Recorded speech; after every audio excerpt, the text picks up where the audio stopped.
Всем привет! Сегодня готовлю персиковую галету, в основе которой будет вкусное творожное тесто. А вместо персиков можете брать любой другой фрукт или ягоду на ваш вкус.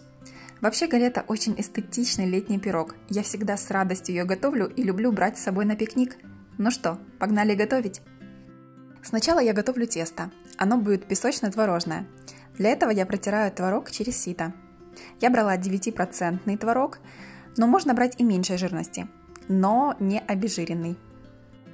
Муку использую пшеничную, обязательно ее просеиваю. Также понадобится желток, он пойдет в тесто. Белок тоже пригодится, но чуть позже.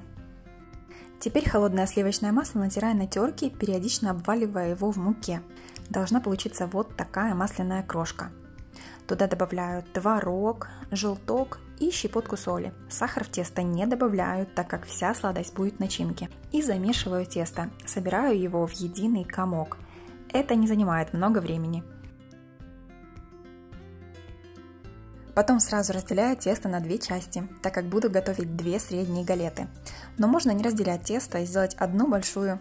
Это уже по вашему желанию. Накрываю тесто пищевой пленкой и отправляю в холодильник минимум на 30 минут. Пока тесто отдыхает, можно подготовить начинку. Персики тщательно мою, высушиваю и нарезаю на дольки. Прелесть галеты в том, что можно использовать любые фрукты. У меня на канале уже есть рецепт галеты со сливой и грушей, но там я готовлю другое тесто. Ссылку оставлю в описании под этим видео. Теперь к персикам добавляю кукурузный крахмал и все перемешиваю. Итак, у меня полежало тесто где-то около 45 минут в холодильнике. Я достаю его и раскатываю между двумя листами пергамента. Так намного практичнее. Раскатываю тесто тонко, где-то до 3 мм и обязательно в форме круга. После того, как раскатала тесто, отправляю его в морозилку на несколько минут. Это делаю для дальнейшего удобства работы с ним. Пока одно тесто охлаждается, я раскатываю корж для второй галеты. И также потом отправляю его в морозилку. Достаю первое тесто и выкладываю на него начинку, отступая от краев 4-5 см. Выкладываю персики красиво по кругу. Потом делаю нахлёст и накрываю начинку боковым тестом. Именно для этого я убирала его в морозилку, чтобы его проще было отсоединить от пергамента. И вот так постепенно формирую круглую галету, слегка прижимая тесто к начинке. Потом посыпаю начинку и тесто на краях сахаром.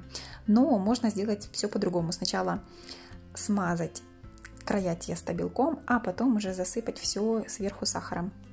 Когда смазала тесто белком, посыпаю края кунжутом. Можно использовать миндальные лепестки или любые другие дробленые орешки или семечки. Духовка уже предварительно должна быть прогрета до 180 градусов.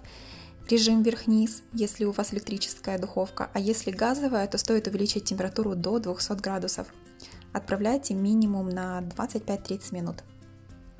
После приготовления даю галетам остыть и посыпаю их сахарной пудрой. Для контраста украшаю мятой, можно базиликом. Я упаковала галеты в коробку для пиццы и взяла их на пикник. Это очень удобно. Ну вот, теперь можно наслаждаться этим фруктовым вкусом и ароматом на свежем воздухе. Лето, ты прекрасна!